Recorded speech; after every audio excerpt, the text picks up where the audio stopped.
സുഹൃത്തുക്കളെ, സഹോദരങ്ങളെ, എല്ലാവർക്കും ന്യൂസ് കേരള TVMലേക്ക് സ്വാഗതം. അപ്പോൾ പത്മജ വേണുഗോപാൽ ഇറങ്ങിയിട്ടുണ്ട്. കൗണ്ടിങ്ങിന് ശേഷം, അതായത് റിസൾട്ട് വന്നതിന് ശേഷം പത്രക്കാരോടോ ടെലിവിഷൻ ചാനലിനോടോ സംസാരിക്കുന്നത് കേട്ടില്ല. അതിന് മുമ്പായിട്ട് സംസാരിച്ചു.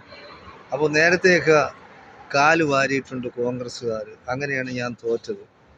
അപ്പോൾ മുരളീധരൻ ഇപ്പോൾ വട്ടിയൂർക്കാവിൽ ജയിക്കുമോ ഇല്ലയോ എന്ന് ചോദിക്കുമ്പോൾ അവിടെയും 2-3 പേര് കാല് മാറാൻ സാധ്യതയുണ്ട് മുരളീധരനെ തോൽപ്പിക്കാൻ വേണ്ടി എന്ന് ജ്യേഷ്ഠനോട് പറഞ്ഞിട്ടുണ്ട്.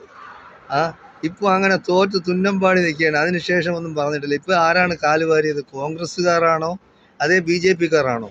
BJP-ക്കാർ കാല് വാരി എന്ന് പറഞ്ഞാൽ നാളെ പാർട്ടിയിലുണ്ടാവില്ല പത്മജ. മിക്കവാറും അകത്ത് പോകാനാണ് സാധ്യത.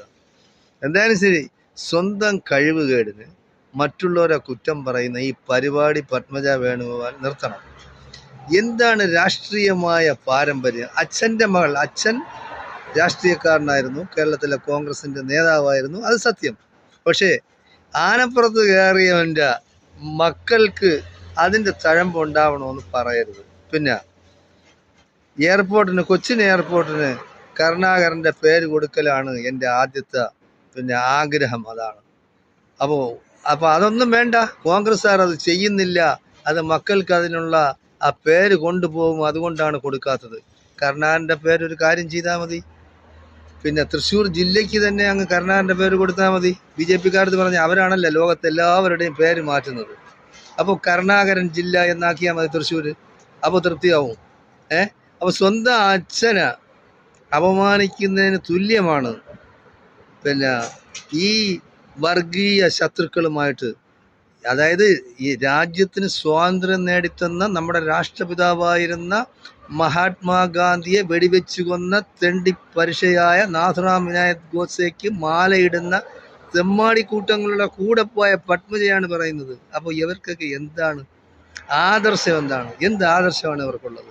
ഒന്നുമില്ല. ചുമ്മാ വെറുതെയെങ്കിലും വായി തോന്നി പറയാം. അതായത് വിഡ്ഢിത്തരം വിളമ്പുന്ന 2 പെണ്ണുങ്ങളാണ് കേരളത്തിലുള്ളത്. ഒന്ന് പത്മജയും ഒന്ന് നമ്മളെ ശോഭാ സുരേന്ദ്രനും. ശോഭാ സുരേന്ദ്രൻ പറയാത്ത കാര്യങ്ങളൊന്നുമില്ല. ഇപ്പോഴെന്താ വിജയകരമായ രീതിയിൽ പരാജയപ്പെട്ടു. അപ്പോൾ എത്രാമത്തെ പ്രാവശ്യമാണ് ഇപ്പോൾ? 10, 11, 12 അപ്പോൾ സുരേന്ദ്രനും ഈ പത്മജ വേണുഗോപാലും ശോഭാ സുരേന്ദ്രനും ഒക്കെ തോക്കാൻ വേണ്ടി വെച്ചിരിക്കും. നിങ്ങൾക്ക് പോയി ആത്മഹത്യ ചെയ്തുകൂടെ? ഒന്നുമല്ലെങ്കിൽ അതല്ലെങ്കിൽ രാഷ്ട്രീയമെങ്കിലും നിർത്തിക്കൂടെ? ജനങ്ങൾ ആഗ്രഹിക്കുന്നില്ലല്ലോ നിങ്ങളെപ്പോലുള്ള തെമ്മാടിക്കൂട്ടങ്ങളാണ്. അതായത് നിങ്ങൾ വർഗീയവാദികളാണ്. ജനങ്ങളുടെ ഇടയിൽ ഭിന്നിപ്പും വിദ്വേഷവും പ്രചരിപ്പിച്ച് നിങ്ങൾ വോട്ട് നേടാൻ നോക്കണ്ട. അതൊന്നും കേരളത്തിൽ വില